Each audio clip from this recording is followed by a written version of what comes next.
Hello students, साधना channel में आप सबका स्वागत है। बच्चों, सामान्य हिंदी के अंतर्गत हमारा विषय चल रहा था क्रिया। क्रिया हम आपको स्पष्ट कर चुके हैं कि क्रिया की परिभाषा क्या है, क्रिया के कौन कौन से भेद होते हैं, ये सब हम आपको स्पष्ट कर चुके हैं। आज उसी क्रिया के बहुविकल्पीय प्रश्न आपके सामने प्रस्तुत हैं, जिससे इन प्रश्नों के माध्यम से आपको क्रिया का टॉपिक और अच्छी तरह से समझ में आ जाएगा। तो ध्यान दीजिए क्रिया के बहुविकल्पी प्रश्नों पर। फर्स्ट आपका प्रश्न है, क्रिया का मूल रूप कहलाता है। क्रिया का मूल रूप बच्चों धातु कहलाता है। क्यों? क्योंकि धातु से ही क्रिया का निर्माण होता है। धातु सबसे आपकी सूक्ष्म होती है और उसी से हम क्रिया को बनाते हैं जब उसके अंदर हम प्रत्यय को जोड़ते हैं। तो इसलिए क्रिया का मूल रूप धातु कहलाता है। सेकंड है, शब्द निर्माण की दृष्टि से धातु के कितने भेद हैं? 2, 3, 4 या 5। अब आप देखेंगे कि शब्द निर्माण हमारा दो तरह से होता है। तो धातु के हमारे दो भेद होते हैं। एक होता है मूल धातु और एक आपका होता है यौगिक धातु। तो मूल धातु जो है वो क्रिया का सूक्ष्म रूप है और यौगिक धातु में आपका धातु प्लस प्रत्यय, यानी कि धातु में प्रत्यय लगाकर जो क्रिया बनाते हैं वो हमारी यौगिक धातु कहलाती है। तो धातु प्लस प्रत्यय यौगिक धातु। तो इस तरह से शब्द निर्माण की दृष्टि से धातु के दो भेद होते हैं। थर्ड है, मूल धातु का स्वरूप कैसा होता है? परतंत्र, स्वतंत्र, आश्रित या इनमें से कोई नहीं। अब आप देखेंगे परतंत्र का मतलब होता है कि दूसरे के अधीन होना, दूसरे के सहारे रहना, लेकिन नहीं, धातु अपने में स्वतंत्र होती है, इसे किसी और की आवश्यकता नहीं पड़ती है, अपने में ये स्वतंत्र और पूर्ण होती है और ना ही ये दूसरे पर आश्रित होती है, निर्भर होती है। तो इसलिए मूल धातु का स्वरूप हमेशा स्वतंत्र होता है। जब हम इसमें प्रत्यय को जोड़ते हैं तब हम उससे क्रिया का निर्माण करते हैं। नेक्स्ट है आपका, कौन सा शब्द सकर्मक क्रिया है? अब हमने आपको बताया था कि कर्म के आधार पर क्रिया के दो भेद होते हैं। एक होता है अकर्मक क्रिया और एक होता है सकर्मक क्रिया। अकर्मक क्रिया का मतलब कर्म से रहित क्रिया और सकर्मक का मतलब होता है कर्म के सहित क्रिया। अब इसमें शब्द दिए हैं, अब वाक्य तो इसमें दिए नहीं है, तो आप कैसे पहचानोगे? वाक्य होता तब तो आप आसानी से पहचान लेते कि इस वाक्य में कर्म का प्रयोग है या नहीं है। अब केवल मात्र आपके सामने हमने शब्द दिए हैं। अब आप इसको अपने मन ही मन में वाक्य को बनाकर देखिए, तभी पहचान सकते हो। कि मान लीजिए हंसना शब्द है कि गीता जोर से हंस रही है, आपने वाक्य बनाया, तो हंस रही का जो प्रभाव है वो गीता पर पड़ रहा है जोर से। ये तो आपका क्रिया विशेषण हो गया, रीतिवाचक क्रिया विशेषण हो गया। तो इसका मतलब क्या है कि इसमें कर्म नहीं है, तो हंसना आपकी अकर्मक है। दौड़ना, मोहन तेज दौड़ रहा है, तो तेज भी उसकी क्रिया की विशेषता को बता रहा है, क्रिया विशेषण हो गया, उसमें भी कर्म नहीं है। आप इसमें और कोई कर्म लगा भी नहीं सकते हो दौड़ना शब्द में। लिखना, अब लिखना में आप भाव लगाइए। लिखना में हम कर्म कर सकते हैं कि मान लीजिए मोहन कहानी लिख रहा है, मोहन उपन्यास लिख रहा है या मोहन निबंध लिख रहा है, तो आप इस तरह से देखेंगे कि लिखना के साथ तो आप कर्म का प्रयोग कर सकते हो, कोई सा भी कर्म हो सकता है लिखने के साथ। सोना, वह बहुत देर से सो रहा है या वह गहरी नींद सो रहा है, तो इसमें भी आपका कोई कर्म प्रयुक्त नहीं हुआ।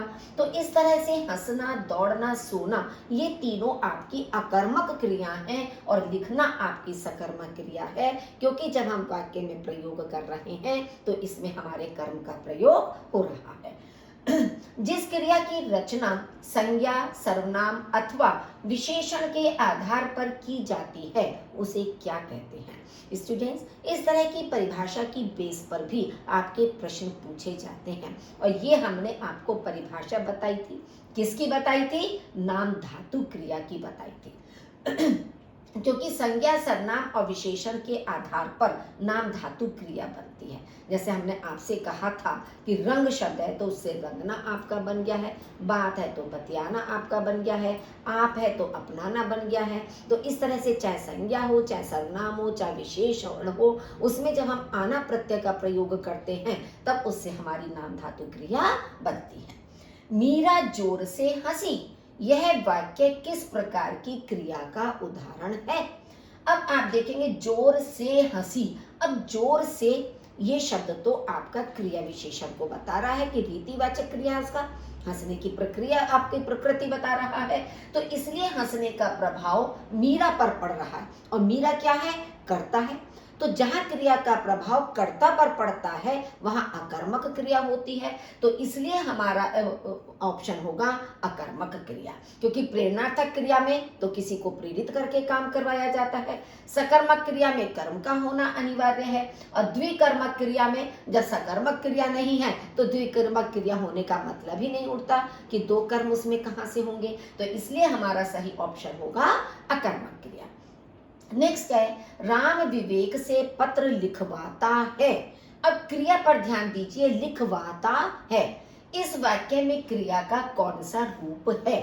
अब लिखवाना हमने आपको कहा था कि जब प्रेरक किसी को प्रेरित करके कोई कार्य करवाता है तब उसे हम प्रेरणार्थक क्रिया कहते हैं। तो यहाँ पर भी राम स्वयं पत्र ना लिखकर किससे लिखवा रहा है? विवेक से लिखवा रहा है। किसी दूसरे से लिखवा रहा है पत्र, तो लिखवाता शब्द हमारी प्रेरणार्थक क्रिया के अंतर्गत आएगी। नेक्स्ट है पत्ता पेड़ से गिरा, वाक्य में प्रयुक्त क्रिया है। अब आप देखेंगे पत्ता पेड़ से गिरा, जब आपको हमने कारक समझाए थे तब आपसे बताया था कि अलग होने के भाव में हमेशा अपादान कारक होता है, पंचमी विभक्ति होती है। अब पत्ता पेड़ से अलग हो रहा है, गिर रहा है, तो इसका मतलब पेड़ से क्या है? अपादान कारक है, पंचमी विभक्ति आपकी है, तो कर्म तो ये हुआ नहीं है तो अपादान कारक हो गया। तो इसका मतलब क्या है कि गिरा क्रिया का प्रभाव पत्ते पर पड़ रहा है, पत्ता कर्ता हो गया, तो इसलिए आपका ये अकर्मक क्रिया होगा, इसमें कोई सकर्मक क्रिया नहीं है। ना तो सकर्मक क्रिया है और ना ही आपकी संयुक्त क्रिया है, क्योंकि संयुक्त क्रिया कहाँ पर होती है? जहां दो या दो से अधिक धातुओं को मिलाकर एक क्रिया बनाई जाती है वहां पर संयुक्त क्रिया होती है। नेहरू जी जेल से पत्र लिखा करते थे, वाक्य में प्रयुक्त क्रिया है सामान्य क्रिया, पूर्वकालिक क्रिया, संयुक्त क्रिया या सहायक क्रिया। अब इसमें आप देखिए जेल से पत्र लिखा करते थे, अब लिखा करते थे, ये तीन शब्द आपके धातु के या क्रिया के प्रयुक्त हुए हैं, तो इसलिए ये आपका संयुक्त क्रिया हुआ। सामान्य क्रिया में होता कि नेहरू जी ने जेल से पत्र लिखा, तो आपकी सामान्य क्रिया हो जाती। पूर्वकालिक क्रिया तब होती जब मुख्य क्रिया से पहले आपकी कोई और क्रिया होती और उसमें कर प्रत्यय लगा होता, जैसे उठकर, जागकर, पढ़कर, इस तरह के, तो पूर्वकालिक होती। सहायक क्रिया को बच्चों हम तब तक नहीं लेते हैं, सहायक क्रिया का मतलब है हेल्पिंग वर्ब, कि मुख्य क्रिया के, मान लीजिए लिखा के साथ करते थे शब्द है तो सहायक क्रिया हो सकती थी, लेकिन सहायक क्रिया को हम प्राथमिकता तब देते हैं जब आपका करते थे या थे के नीचे रेखा खींची हुई होती, तब हम सहायक क्रिया को महत्व देते हैं, वरना सहायक क्रिया तो आपको हर एक में मिलेगी, इसलिए हमें इसे पहले प्राथमिकता नहीं देनी है। नेक्स्ट है निम्नलिखित वाक्य में से किसमें प्रेरणार्थक क्रिया का प्रयोग नहीं है? नहीं शब्द आपका लगा है कि किसमें प्रेरणार्थक क्रिया प्रयोग नहीं की गई है। पिता उसे पढ़ाते हैं, राम नहीं पढ़ता, ये अध्यापक से पढ़वाते हैं, अध्यापक परिश्रम कराते हैं। अब देखिए जब प्रेरणार्थक क्रिया हमने आपको समझाई थी तो उसमें हमने आपसे कहा था कि प्रथम प्रेरणार्थक और द्वितीय प्रेरणार्थक, दो तरह की क्रियाएं होती हैं। प्रथम प्रेरणार्थक का मतलब होता है कि जब कर्ता स्वयं से प्रेरित होकर कोई कार्य करता है, और जहां कर्ता दूसरे को प्रेरित करके कार्य कराता है वहां द्वितीय प्रेरणार्थक होती है। तो आप फर्स्ट वाक्य में देखिए पिता उसे पढ़ाते हैं, यानी कि पिता अपनी इच्छा से स्वयं प्रेरित होकर कार्य कर रहे हैं, तो ये भी आपका प्रथम प्रेरणार्थक हो गया। ये अध्यापक से पढ़वाते हैं, तो ये आपका कर्ता है, और किसी दूसरे से यानी अध्यापक से पढ़वा रहे हैं, ये द्वितीय प्रेरणार्थक हो गई। अध्यापक परिश्रम कराते हैं, अध्यापक भी स्वयं से प्रेरित होकर परिश्रम कराते हैं, तो ये भी आपकी प्रथम प्रेरणार्थक हो गई। राम नहीं पढ़ता, इसमें आपकी प्रेरणार्थक क्रिया का प्रयोग नहीं किया गया है। नेक्स्ट है वह घर पहुंच गया में क्रिया है प्रेरणार्थक क्रिया, पूर्वकालिक क्रिया, द्विकर्मक क्रिया या संयुक्त क्रिया। अब वह घर पहुंच गया, अब पहुंच और गया दो धातुओं का प्रयोग किया गया है, एक हो गई पहुंचना और एक हो गया गया। तो दो धातु जब हमारी यहाँ प्रयोग की गई हैं तो इसका मतलब ये हमारी संयुक्त क्रिया होगी। अब क्यों? क्योंकि पूर्वकालिक क्रिया का कोई शब्द नहीं है, प्रेरणार्थक क्रिया का इसमें कोई शब्द नहीं है कि किसी को प्रेरित करके कोई कार्य करवाया जा रहा है, और ना ही इसमें द्विकर्मक क्रिया है, तो इसलिए ये आपको पहचानना है। अगर सपोज मान लीजिए यहाँ पर द्विकर्मक क्रिया के स्थान पर सकर्मक क्रिया होती तो आपका सकर्मक क्रिया आ जाता।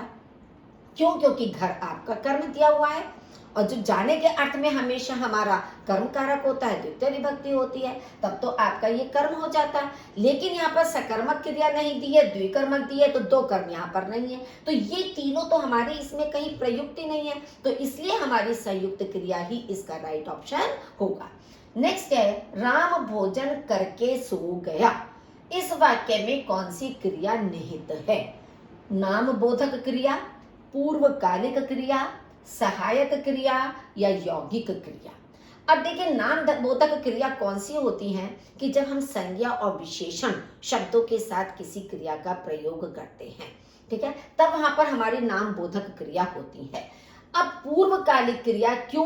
क्योंकि सो गया मुख्य क्रिया से पहले उसने दूसरा कार्य किया, कौन सा? भोजन करने का, कि पहला कार्य उसने किया भोजन किया, फिर उसके बाद वो सोया, तो इसका मतलब पूर्वकालिक की पूर्व समय में जो क्रिया की गई है करके, तो वो आपकी पूर्वकालिक क्रिया के अंतर्गत आती है। जैसे अभी हमने इससे पहले भी आपको बताया था, उठकर, जागकर, सोकर, तो कर प्रत्यय करके जहां हमारा लगता है और मुख्य क्रिया से पहले जो क्रिया संपन्न होती है वो हमारी पूर्वकालिक क्रिया कहलाती है। कौन सा शब्द क्रिया नहीं है? गिरवाना, चलाना, लिखवाना या छाया। अब आप देखिए गिरवाना लिखवाना दोनों प्रेरणार्थक क्रिया में आ गई, क्योंकि गिर धातु से बना है, ये लिख धातु से बना है। चलाना ये चल धातु से आपका बना है, किसी को चलाना। अब छाया, छाया संज्ञा शब्द है, ये क्रिया शब्द नहीं है, तो इसलिए आपसे पूछा है कौन सा शब्द क्रिया नहीं है, तो छाया आपकी क्रिया नहीं है क्योंकि ये संज्ञा शब्द है। अकर्मक क्रिया है, मैं घड़ा भरता हूं, बूंद बूंद से घड़ा भरता है, विपदा मुझे घबराती है, वह तुम्हें देखता है। अब इसमें पूछा है कि अकर्मक क्रिया कौन सी है। अब ये देखिए दो वाक्य आपको लगभग एक जैसे से लग रहे हैं, लेकिन अंतर क्या है? मैं घड़ा भरता हूं, क्योंकि आपको सकर्मक क्रिया के लिए तो क्या किसको करके जब आप प्रश्न करेंगे तब आपका सकर्मक क्रिया हो जाता है, और ऐसे ही अकर्मक में अगर क्या किसको करके हम कोई प्रश्न करें और हमें उस प्रश्न का कोई उत्तर नहीं मिल रहा है या वह हमें बहुत अधिक अटपटा सा लग रहा है, तो इसका मतलब वो हमारा अकर्मक क्रिया है। अब हमने कहा मैं घड़ा भरता हूं, तो इसमें भरता हूं से आपका देखिए क्या है कि घड़ा क्या भरता हूं, घड़ा भरता हूं, तो इसका मतलब घड़ा हमारा कर्म हो गया, ठीक है।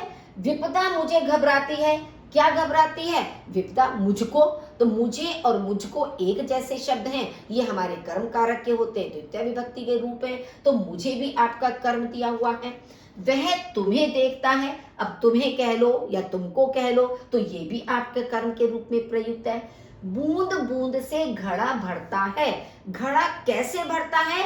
बूंद बूंद से भरता है, तो घड़ा यहाँ पर हमारा कर्ता के रूप में प्रयुक्त हुआ है और क्रिया का प्रभाव घड़े पर पड़ रहा है, तो इसलिए अकर्मक क्रिया हमारी बूंद बूंद से घड़ा भरता है इसमें होगा, क्योंकि इसमें किसी भी कर्म का प्रयोग नहीं किया गया है, घड़ा यहाँ पर कर्ता के रूप में है।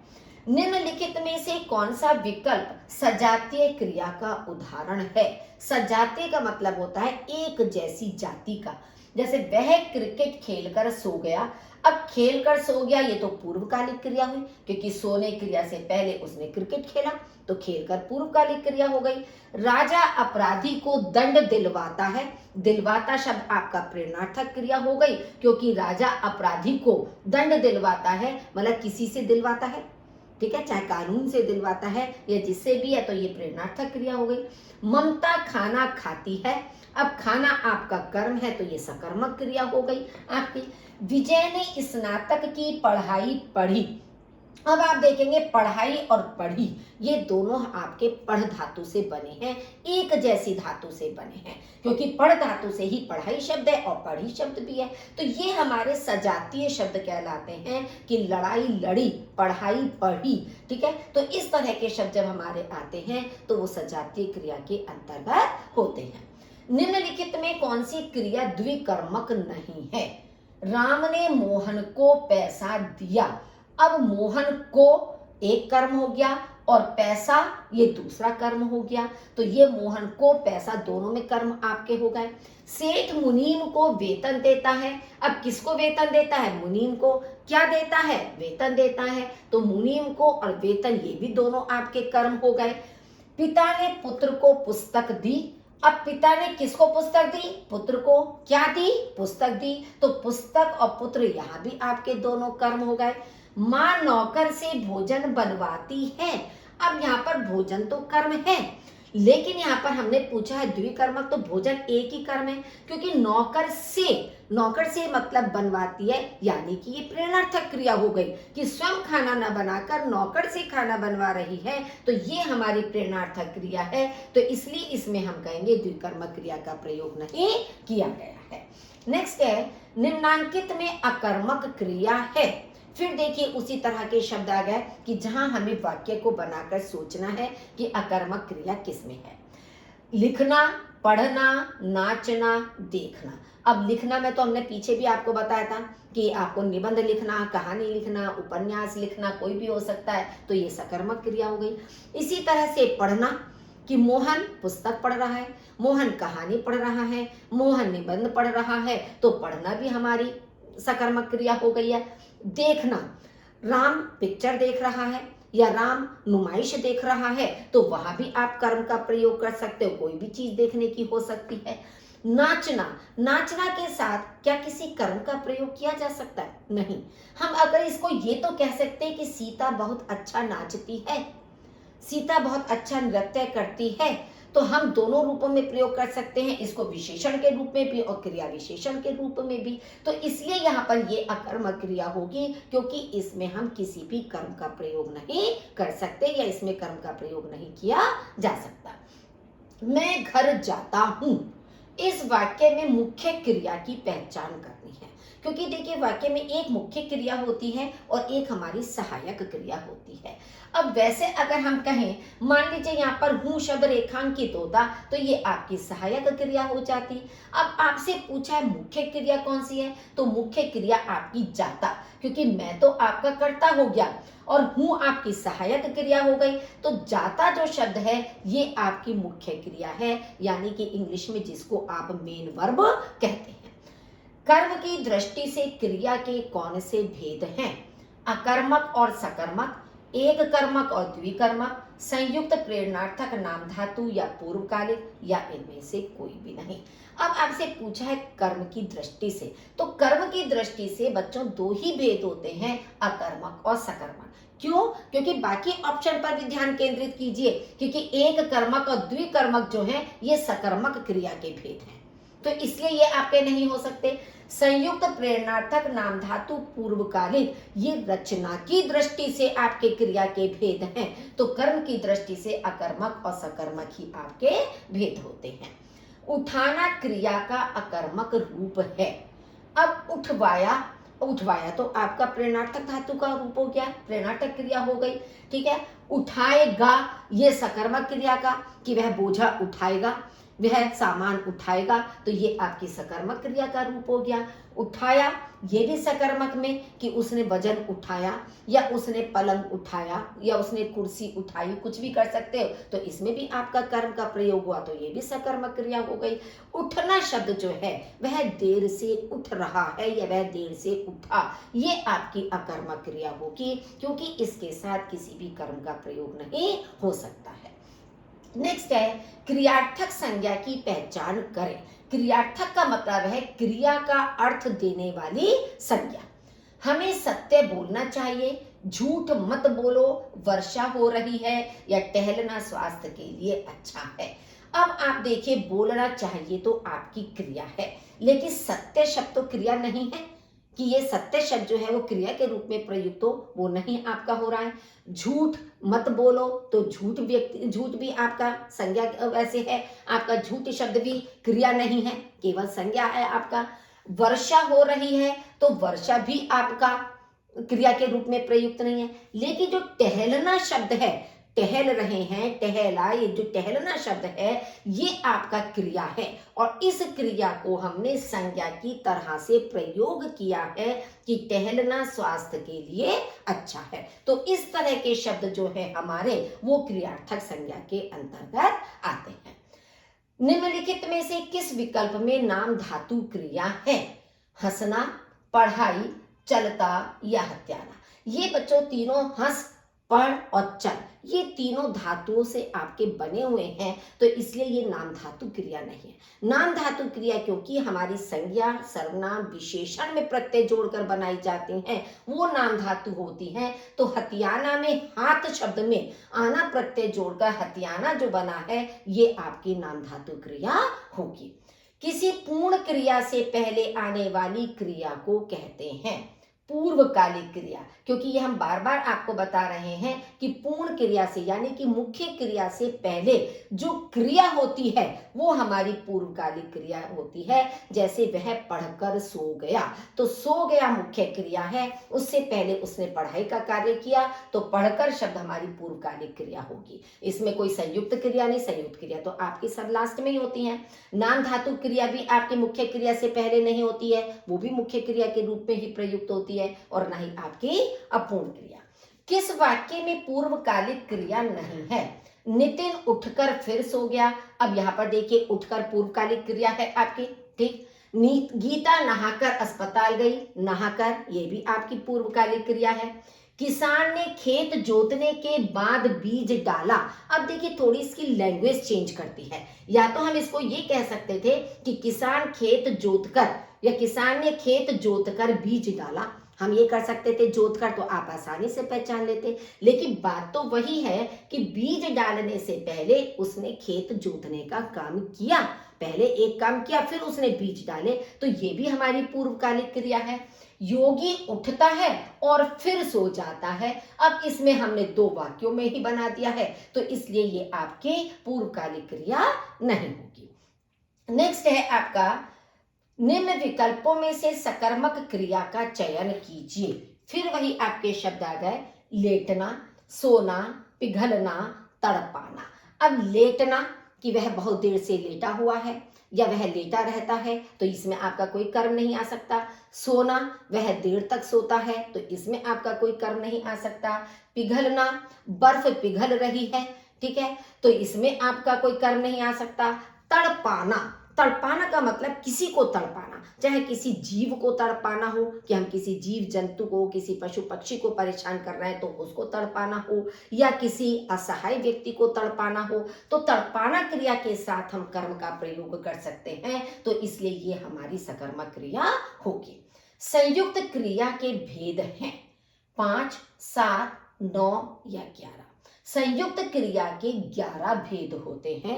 हालांकि अलग अलग से बहुत ज़्यादा डिटेल में नहीं आते हैं, लेकिन फिर भी कभी कभी प्रतियोगी परीक्षा में इससे संबंधित भी प्रश्न आपका पूछा जा चुका है। अब जैसे इसमें मान लीजिए आरंभ बोधक है, समाप्ति बोधक है, नित्यता बोधक है, शक्ति बोधक है, आपका द्विरक्ति बोधक है, इस तरह के आपके 11 भेद होते हैं। आने वाले देखिए 3 क्वेश्चंस में हमने इसी के 11 भेदों को इंक्लूड किया है, जिससे आपको सारे नाम या पहचान भी मालूम हो जाए। हालांकि जब हमने क्रिया पढ़ाई थी वहां आपको ये 11 भेद हमने स्पष्ट किए थे।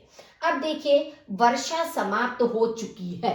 अब हो चुकी है यानी कि वर्षा होकर समाप्त हो गई, बंद हो गई, तो इसका मतलब क्या है, समाप्ति बोधक होगा हमारा। अब इसमें देखिए, विस्मयादि बोधक, अवकाश बोधक, आरंभ बोधक, इस तरह से तो आरंभ तो हो नहीं रही है। अगर होती कि वर्षा होने लगी, वर्षा शुरू हो गई, तो आपका आरंभ बोधक होता आपका। तो यहाँ पर जब आपने देखा वाक्य में हो चुकी है, इसका मतलब समाप्त हो चुकी है, तो समाप्ति बोधक होगा। राधा को पीट दो। अब इच्छा बोधक भी देखिए आपका संयुक्त क्रिया होती है, अनुमति भी होती है, शक्ति बोधक भी होती है, अभ्यास बोधक भी। 4 भेद आपके यहाँ पर और आ गए हैं। तो यहाँ पर अनुमति है क्योंकि हम किसी को अनुमति दे रहे हैं, आज्ञा दे रहे हैं कि उसे पीट दो। या हम ये भी कर सकते थे इसके स्थान पर किसी से अनुमति लेनी, मैं जा सकता हूँ, हम किसी से अनुमति ले रहे हैं, तो इसका मतलब क्या है, इसमें अनुमति बोधक संयुक्त क्रिया होगी। दादाजी अब चल फिर सकते हैं। इस वाक्य में कौन सी क्रिया है? अब देखिए, उसके शेष भेद आपके इसमें आ गए हैं। शक्ति बोधक, निश्चय बोधक, आवश्यकता बोधक, नित्यता बोधक। नित्यता बोधक का मतलब होता है जो कंटिन्यू कार्य होता चला जाए। जैसे हमने कहा कि गाड़ी चलती चली जा रही है, वह पढ़ता ही चला जा रहा है, वह सोता ही रहता है, यानी कि लगातार उस काम को करते रहना। अब यहाँ पर क्या है, चल फिर सकते हैं, यानी कि दादाजी अब पूर्ण रूप से स्वस्थ हो गए हैं। अब उनके अंदर चलने फिरने की क्षमता आ गई है, वे चल फिर सकते हैं, तो इसलिए अब ये शक्ति बोधक होगा, यानी कि शक्ति का बोध कराने वाला। निम्नलिखित में से एक अकर्मक क्रिया है, काटना, बोना, धोना, रोना। अब अकर्मक क्रिया है, देखिए काटना, वह फल काट रहा है, तो ये सकर्मक क्रिया हो गई। किसान बीज बो रहा है, ये सकर्मक क्रिया हो गई क्योंकि बीज आपका कर्म हो गया। धोना, सीता कपड़े धो रही है, कपड़े सकर्मक हो गया। अब रोना शब्द जो है ये अकर्मक क्रिया है कि बच्चा जोर जोर से रो रहा है, बच्चा लगातार रो रहा है, तो इसमें कोई कर्म नहीं आ रहा है, तो रोना आपकी अकर्मक क्रिया होगी। तो इस तरह से आपको वाक्य बनाकर देखना है। अगर इस तरह के शब्द आपकी परीक्षा में आते हैं कि वाक्य बनाने पर अगर उसमें कर्म आ रहा है तो वो सकर्मक क्रिया होगी, और नहीं आ रहा है तब वो आपकी अकर्मक क्रिया होगी। भाई बहन को 500 रुपए देता है, वाक्य में प्रयुक्त क्रिया है अकर्मक क्रिया, सामान्य क्रिया, सकर्मक क्रिया या संयुक्त क्रिया। अब आप यहाँ पे एक चीज देखिए कि वैसे हम आपसे कहते हैं कि जब हमने कारक आपको पढ़ाए थे कि देने के अर्थ में हमेशा संप्रदान कारक का प्रयोग किया जाता है, जिसको कोई चीज दी जाती है। लेकिन हमें चीज ये ध्यान रखना है कि यदि हम अपने किसी मित्र को, किसी रिश्तेदार नातेदार को अगर हम कोई चीज देते हैं तो वहां पर संप्रदान कारक नहीं होता है, वहां पर आपका सकर्मक क्रिया होती है कि बहन को एक कर्म हो गया और रुपए आपके दूसरा कर्म हो गया। तो हमारी संप्रदान कारक कहां पर होती है कि जहां हम किसी को दान के रूप में कोई चीज देते हैं, जैसे माँ भिक्षुक को वस्त्र देती है, ठीक है, या मोहन पंडित को दान देता है, तो जहां हम किसी को हमेशा के लिए कोई चीज दे देते हैं, दान के रूप में कोई चीज देते हैं, तो वहां आपकी हमेशा एक सकर्म होगी, संप्रदान कारक आपका वहां पर होगा, तो वहां एक कर्मक क्रिया का प्रयोग होगा। मुख्य क्रिया के अर्थ को स्पष्ट करने वाली क्रिया होती है सहायक क्रिया, प्रेरणार्थक, नाम बोधक या नाम धातु। सहायक क्रिया जो है वो मुख्य क्रिया के अर्थ को स्पष्ट, कि सहायक क्रिया अपने अर्थ को तो छोड़ देती है और जो मुख्य क्रिया होती है उसको महत्व देती है, उसको बढ़ाती है उसके महत्व को, तो इसलिए मुख्य क्रिया के अर्थ को स्पष्ट करने वाली क्रिया सहायक क्रिया होती है। कौन सा पद विकृत नहीं होता? विकृत का मतलब होता है विकारी। जो आपको विकारी और अविकारी 2 पद हमने नाम बताए थे कि विकारी पदों के अंदर आपके संज्ञा, सर्वनाम, विशेषण और क्रिया होती हैं, और अविकारी के अंदर आपके जो होते हैं कौन से, क्रिया विशेषण, समुच्चय बोधक, संबंध बोधक, विस्मयादि बोधक। तो अविकारी शब्दों को हम अव्यय भी कहते हैं, अव्यय भी कहा जाता है। तो इसलिए संज्ञा, विशेषण, क्रिया ये तो आपके विकृत हैं, इनमें परिवर्तन होता है, और अव्यय जो आपके होते हैं जिन्हें अविकारी भी कहा जाता है, इनमें कोई परिवर्तन नहीं होता है। किस वाक्य में सकर्मक क्रिया नहीं है? मजदूर पेड़ के नीचे बहुत देर से बैठा है, किसान हल से खेत जोत रहा है, मोहन बाजार से फल खरीद रहा है, 3 छात्र पुस्तकालय में पढ़ रहे हैं। अब देखिए, किसान हल से खेत जोत रहा है। अब इसमें खेत आपका कर्म दिया हुआ है, तो इसलिए ये आपकी सकर्मक क्रिया है। 3 छात्र पुस्तकालय में पढ़ रहे हैं। देखिए, स्पष्ट रूप से इसमें कोई कर्म नहीं दिया हुआ है, लेकिन जब पढ़ रहे हैं तो इसका मतलब क्या है कि पुस्तकालय में कोई चीज तो पढ़ रहे हैं, चाहे वो कोई मैगजीन पढ़ रहे हैं, चाहे अखबार पढ़ रहे हैं, चाहे पुस्तक पढ़ रहे हैं। तो पढ़ना जो शब्द होता है हमारा, ये सकर्मक क्रिया में ही आता है। तो चाहे स्पष्ट शब्द नहीं दिया है कि पुस्तकालय में वो क्या पढ़ रहा है, लेकिन फिर भी ये आपका सकर्मक क्रिया होगा। मोहन बाजार से फल खरीद रहा है। क्या खरीद रहा है? फल खरीद रहा है। फल आपका कर्म हो गया। मजदूर पेड़ के नीचे बहुत देर से बैठा है। इसमें कोई कर्म नहीं है। बैठा है क्रिया का प्रभाव मजदूर पर पड़ रहा है, कर्ता पर पड़ रहा है, तो ये आपकी अकर्मक क्रिया होगी। निम्नलिखित में प्रेरणार्थक क्रिया नहीं है। हंसाना, जगाना, लिखवाना या भूलना। अब प्रेरणार्थक क्रिया भूलना में नहीं है, क्योंकि हंसाना और जगाना ये दोनों प्रथम प्रेरणार्थक क्रिया है। ठीक है, कि जोकर दर्शकों को हंसा रहा है, ठीक है, पिता पुत्र को जगा रहा है, और लिखवाना किसी से कोई चीज लिखवानी प्रेरित करके। केवल भूलना आपका प्रेरणार्थक क्रिया में नहीं आता है। लड़कियां मैदान में खेलती कूदती रहती हैं। इस वाक्य में कौन सी संयुक्त क्रिया है? देखिए, ऊपर जो हमने 11 भेद बताए थे, उसमें का एक भेद आपका यहाँ पर भी आ गया है। शक्ति बोधक संयुक्त क्रिया, पुनरुक्त। पुनरुक्त का मतलब है खेलना कूदना, ये एक तरह से पुनरुक्त के रूप में होता है, जैसे उठना बैठना, सोना जागना। तो इस तरह के जो शब्द हमारे होते हैं, एक तरह से समासिक पद की तरह से भी जो होते हैं, तो ये हमारे पुनरुक्त संयुक्त क्रिया के अंतर्गत आते हैं। पानी बरसने लगा है वाक्य में प्रयुक्त क्रिया है। संयुक्त क्रिया, सामान्य, पूर्वकालिक या उपयुक्त में से। अब देखिए, बरसने लगा है, ये सारे आपके क्रिया रूप हैं, धातु रूप हैं। पानी केवल आपका कर्ता है, तो इसलिए ये आपका संयुक्त क्रिया होगा। नेक्स्ट है, निम्न में कौन सी सकर्मक क्रिया है? दौड़ना, रूठना, मुस्कुराना या पीना। अब पीना ही सकर्मक में आएगा कि वह दूध पी रहा है, या वह पानी पी रहा है, या वह जूस पी रहा है, कोई भी चीज हो सकती है। तो पीना के साथ ही आप कर्म का प्रयोग कर सकते हो। इन तीनों, दौड़ना, मुस्कुराना, रूठना के साथ आपका कर्म का प्रयोग नहीं किया जा सकता है। निम्नलिखित में क्रिया को पहचाने। उठ, पढ़, उठना, काम। अब इसमें क्रिया पहचानने के लिए पूछा है। अब उठ तो धातु है, क्रिया नहीं है। पढ़ धातु है, क्रिया नहीं है। काम आपका क्रिया नहीं है। तो उठना शब्द जो है, ये आपकी क्रिया के रूप में है। क्यों? क्योंकि उठ धातु में ना प्रत्यय लगाने पर उठना हमारी क्रिया बनी है। किस वाक्य में द्विकर्मक क्रिया प्रयुक्त हुई है? लड़के ने अपने साथी को पुस्तक दी। अब साथी को एक कर्म हो गया और पुस्तक दूसरा कर्म हो गया। यहाँ पर भी आप देखिए कि लड़का अपने मित्र को, कि मित्र को अगर कोई चीज दी जाती है तो वो भी आपका द्विकर्मक में आता है। वह दिन रात बहुत परिश्रम करता है, इसमें आपका कोई कर्म नहीं है।